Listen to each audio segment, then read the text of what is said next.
um pai ou para uma mãe é você ver seus filhos brigando. E uma das coisas que eu recebo muitas mensagens é de pessoas que têm mais de um cão em casa e começam a notar comportamentos de briga entre eles, desentendimento entre os cães. Muitas vezes cães irmãos que foram criados muito tempo juntos e também vários casos de cães que são pais ou mães de outro cão que é filho ou filha. E conviver bem durante muitos anos não é sinal de que algum ponto da vida, em algum patamar, eles não possam ter algum tipo de desentendimento e brigar. Afinal de contas, a gente pega um cachorro na nossa casa, mas a gente não tem noções, ou talvez a gente não estuda, não temos um conhecimento, uma pauta, né? O cão não vem com um manual de instruções. E às vezes a gente não tem tanta noção de como cuidar de um cão no sentido de comportamento canino. Como é que o cão pensa? Como é que esses cães agem e reagem uns aos outros? O que é que irrita o seu cão? Por que é que um cão, às vezes, ele não aceita o outro cão? Por que é que um cão convive bem e depois começa a brigar? E até mesmo por que alguns cães não aceitam algumas pessoas? Já ouviu esse ponto de cães que aceitam várias pessoas, mas uma determinada pessoa ele não aceita, ele vai estar sempre com uma certa birra, um certo receio, uma certa apreensão.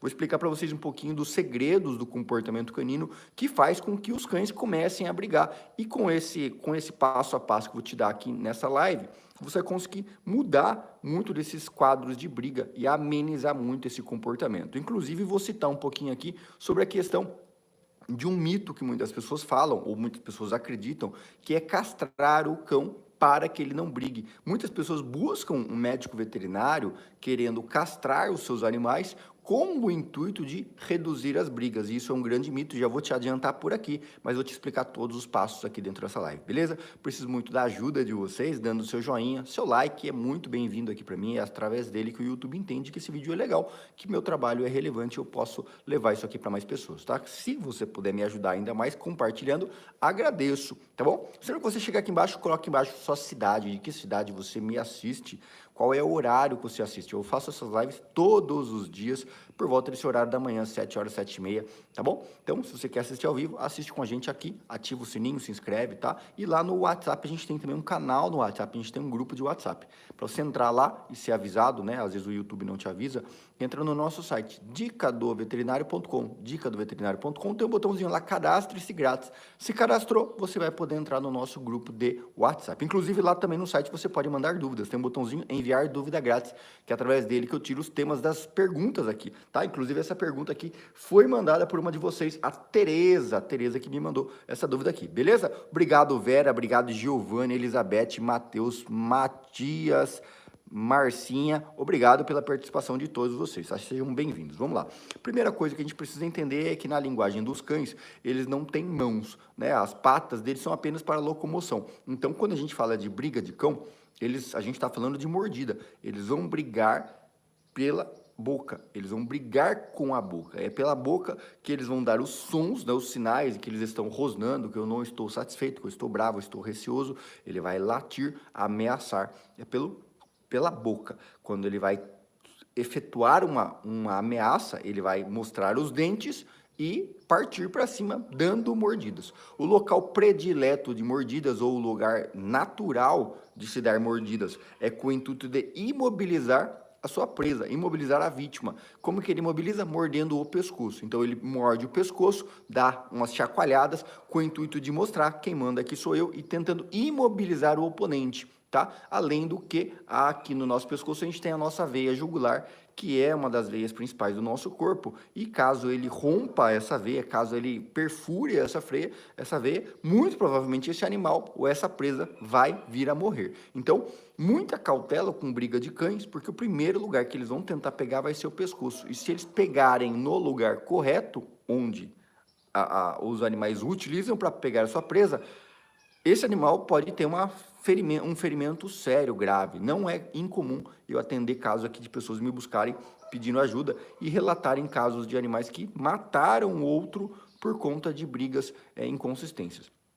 Outro ponto muito interessante que eu preciso prestar atenção é no rabo. O rabo do meu cão, ele é o termômetro. Ele muitas vezes fala mais do que os olhos, fala mais do que a boca, fala mais do que o corpo em si do animal. Então, eu percebo que esse cão está ameaçando o outro, ou que ele está acuado, que ele está contente, feliz ou bravo, pelo rabo, pelo formato do rabo, a posição onde esse rabo está. Se o rabo está, por exemplo, para cima, é que ele está dizendo que ele é dominante, ele está dizendo que ele é que manda, ele está dizendo que ele está assumindo uma postura de líder naquele ponto. Já se o rabo estiver para baixo, né, e encostado ali no rabo, entrando quase na virilha, isso é um sinal de total acuado. O animal está totalmente acuado, ou seja, eu não quero nada, eu não vou arranjar briga, eu estou de coitadinho por aqui, eu me rendo. Basicamente é isso que ele vai dizer. Quando ele está com o rabo para baixo, mas não totalmente encostado ali, ele está dizendo, beleza, eu abaixo a cabeça para você, mas eu sei revidar. Se você me ameaçar demais, eu vou partir para cima. Se você compreender apenas essas 3 posições de rabo, você vai conseguir evitar muitas brigas dos seus animais, porque você vai conseguir impedir o ponto exato da briga deles, tá? Esses são os 2 pontos. Terceiro ponto que a gente tem que analisar é que a gente tem os cães, eles são animais muito territorialistas, ou seja, eles vão definir um território para eles e vão defender esse território. E na natureza, por si só, a gente tem uma máxima onde você tem que ter apenas um macho no local. É um macho. O macho é o que vai ser o manda-chuva e ele vai coordenar ali. Esse macho vai ser o líder, ao qual, se existirem outros machos, eles precisam abaixar a cabeça para aquele líder. Porque se a gente for analisar, estudar uma matilha de cães, por exemplo, esse cão macho alfa, esse macho é o único que vai reproduzir, tá? Ali no grupo dele, na matilha dele. Ele é que tem direito a reproduzir. Os outros podem estar ali e tal, mas ajudando, auxiliando na caça, auxiliando na busca de alimentos. Afinal de contas, muitas vezes, ele com outros cães, com outros animais, ele tem mais chance de conseguir alimentos do que sozinho. Então, primeiro ponto. Quando a gente tem animais na nossa casa, muitas vezes a gente não define a liderança, a gente não define uma hierarquia na nossa casa. E isso é um dos principais problemas que acontece para que esses cães comecem a brigar. A falta de definição da hierarquia. Inclusive, eu tenho um curso que é o nossos 4 pilares do comportamento canino, né? Quem tiver interesse. Nesse curso, os 4 pilares do comportamento canino, eu ensino todos os detalhes da hierarquia, como você define isso. É você que define, tá? Muitas pessoas erram porque elas acham que, não, mas o meu cão é líder, meu cão é não sei o quê. Não, é você quem vai definir. Claro, cada cão tem uma afinidade maior ou menor para demonstrar ou para exercer a liderança, mas é você, na sua casa, que vai definir quem é o líder da sua casa. Pô, se eu estou me posicionando como sendo líder, ótimo. Se minha esposa, depois quem vem? E você define a hierarquia de cada um na casa, porque muitas vezes o cão, ele não consegue perceber os trejeitos, os comportamentos de liderança. Você já trabalhou para alguém que era talvez o seu chefe, né, o gestor da empresa, só que às vezes ele não tinha posicionamento de líder? Ele ia lá e tal, mas é assim, mas tinha comportamentos muitas vezes inseguros. Pois é mais ou menos isso que acontece na natureza. O cão, né, cada cão tem o seu nível de dominância. Cada cão, inclusive lá dentro do curso, né, eu explico como você define isso. Né? Você vai definir qual é o nível de dominância do cão. Com base nisso, você vai saber quanto esse cão precisa de imposição ou quanto esse cão está passivo para você poder ordená-lo da forma com que você quiser. Então, se você tem cães na sua casa que são pais de outros cães, ou mães de outros cães, automaticamente, eles já têm, pela patente idade, ele já tem um nível de hierarquia maior que o outro.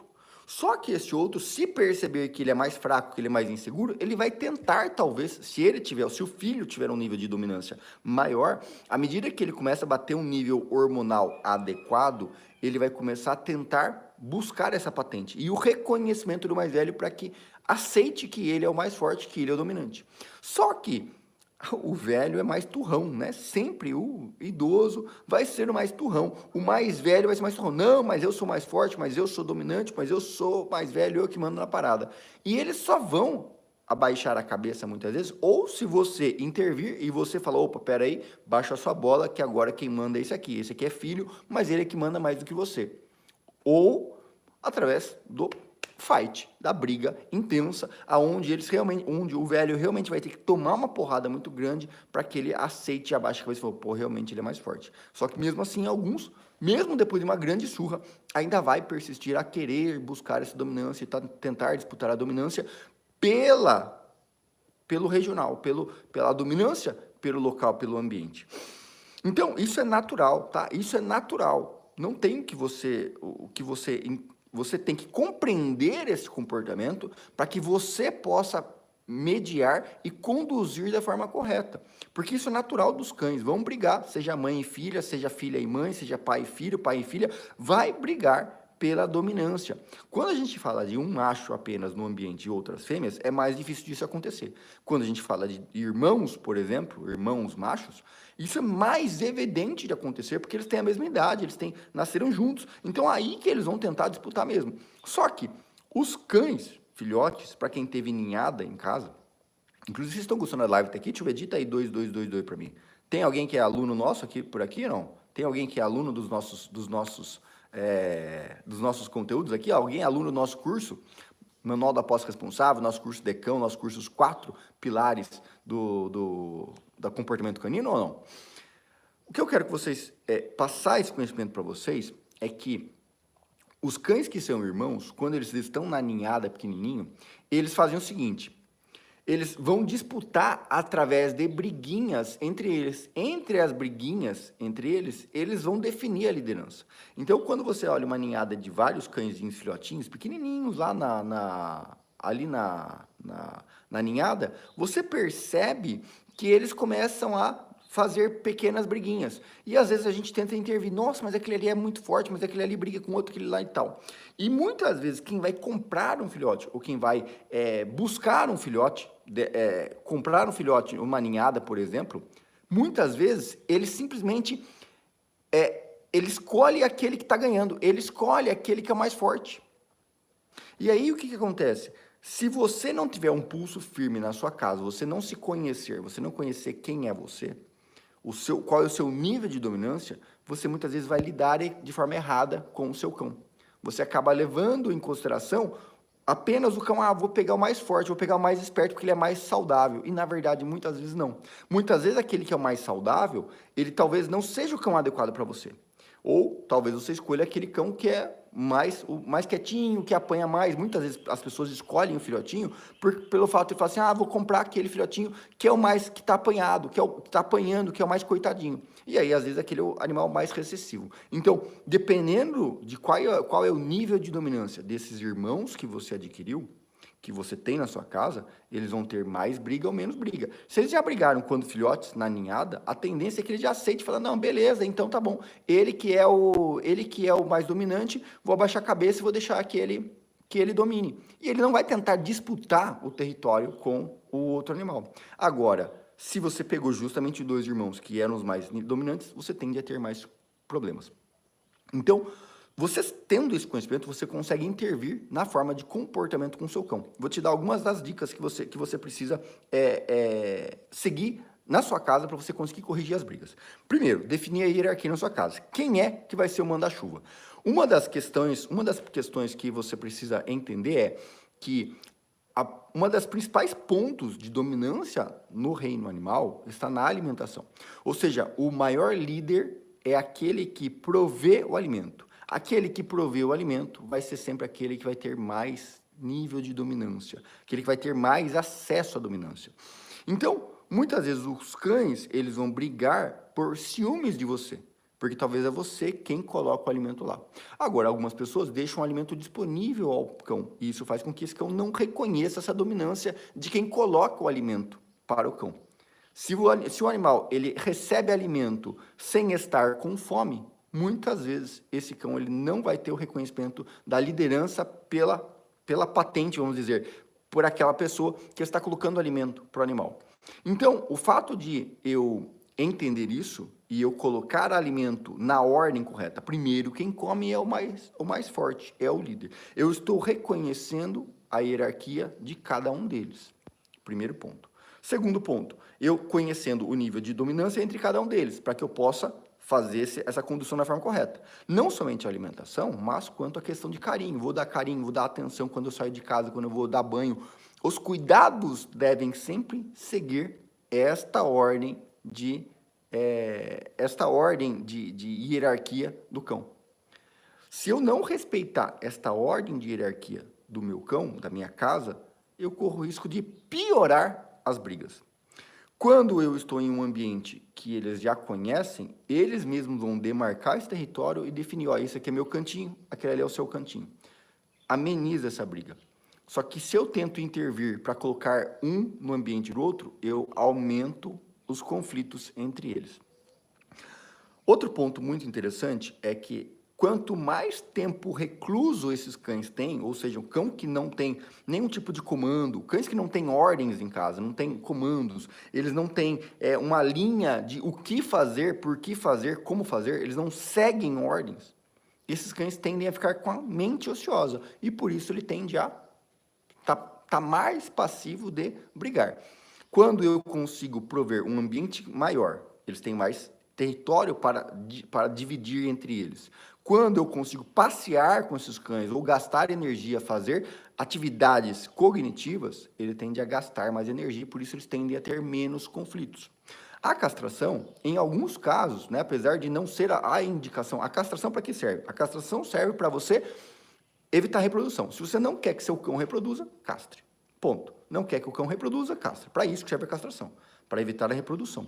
Se você quer evitar brigas, não é a castração que vai resolver. Apesar de, alguns casos, ela funcionar. Porque alguns cães, eles têm maior nível de testosterona do que outros, né?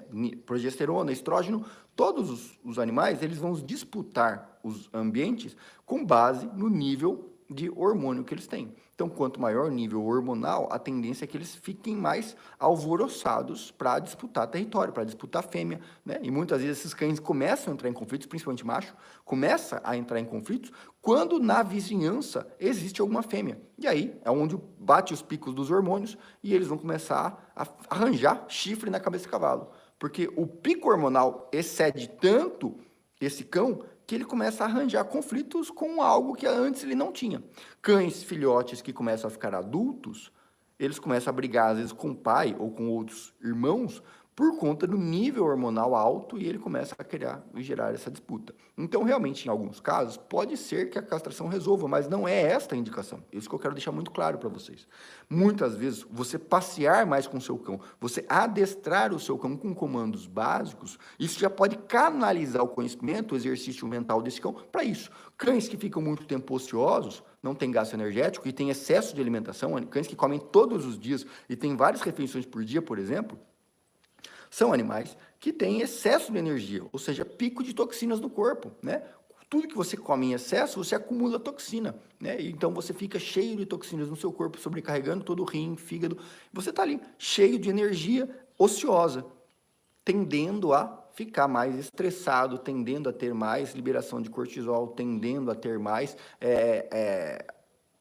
nível de estresse, e é isso que faz com que esse cão acabe entrando em conflito e briga entre eles por conta disso. Ociosidade, ambientes pequenos, ociosidade, falta de adestramento, falta de ordens e comandos para que ele possa seguir. Tudo isso acaba levando esses cães a brigar. Vocês estão gostando até aqui ou não? Tio, edita aí 555 para mim saber aqui. Coloca aí 5555. Para a gente fechar aqui, então.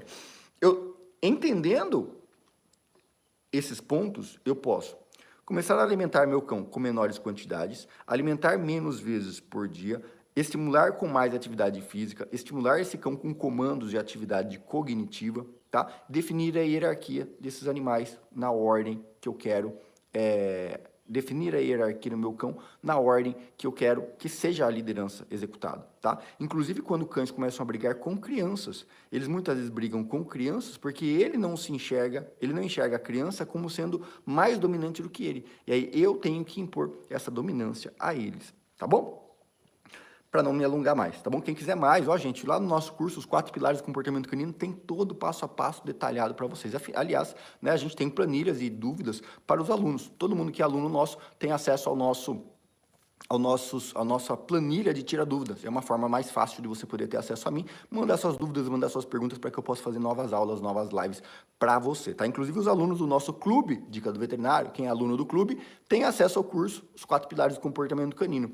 E uma vez você sendo aluno, você recebe através das dúvidas, que quando você não tem alguma aula que você gostaria de saber, alguma dúvida que você gerou ao longo dos cursos, você pode pedir um vídeo específico para você e eu vou lá e gravo um novo vídeo para vocês, beleza?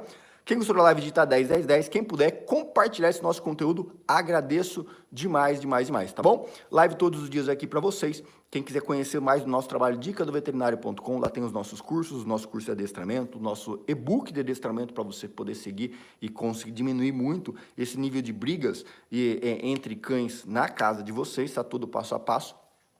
E se vocês tiverem interesse também em uma coisa mais rápida, fazer um bate-papo, consultorias online, tanto por videochamada quanto pelo WhatsApp, só texto e áudio, temos lá no nosso site também, basta você fazer o agendamento, tá bom? Atendo praticamente todos os dias da semana, com muito prazer, com muito carinho, tentando entender o seu problema para te passar aquilo que realmente funciona, beleza? Grande abraço a todos, ótimo dia, amanhã estamos de volta. Tchau!